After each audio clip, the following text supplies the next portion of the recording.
one of the closest relationships you'll probably ever have, that virtually unbreakable bond between human and phone. Smartphones have wiggled their way into pretty much every aspect of our lives, and new research indicates that they make us rude, they interrupt us during our most intimate moments, and even follow us to the loo. Our obsession with smartphones is so persuasive that in Australia they're making a grand sweeping gesture. The Aussie Sunshine Coast will soon become the world's first destination to set up a phone-free zone in a bid to encourage tourists to unplug.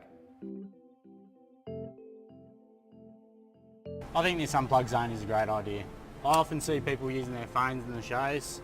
We're not telling people not to use their phones for video or photos, but just to switch off from work. Groucho's not too much of a fan of people using his phones. He wants them to concentrate on him a little bit more. He does often spot them out, and he'll get the phone and put it in the unplugged zone for us.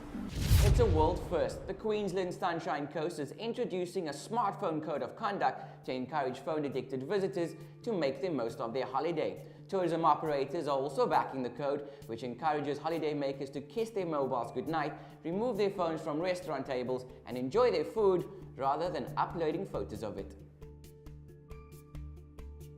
I looked at the Galaxy research and it showed that 50% of Australians can't go for a 24-hour period without their mobile phone.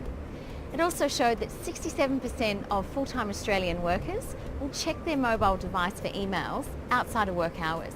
So really we can't even go on holidays and completely relax. So what we need to remember is that while having a device is wonderful and technology is brilliant, we need to manage our use of it and not be addicted to it and controlled by it.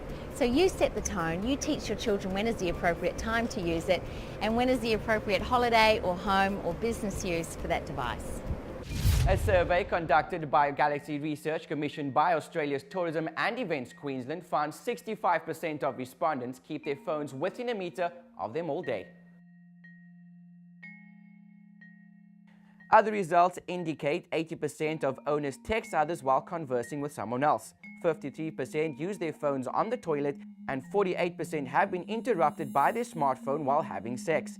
65% of respondents said they couldn't live without their smartphone for 24 hours.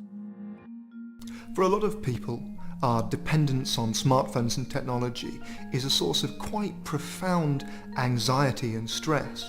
We find ourselves checking email late at night. We find ourselves failing to set aside time when we cannot be accessed.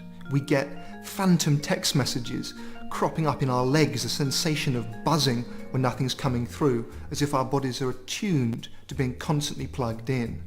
And I think for a lot of people, they feel they're struggling against the consequences of constant connectivity and really fighting to set some time aside in which they don't have to be on call, available and plugged into the world and work.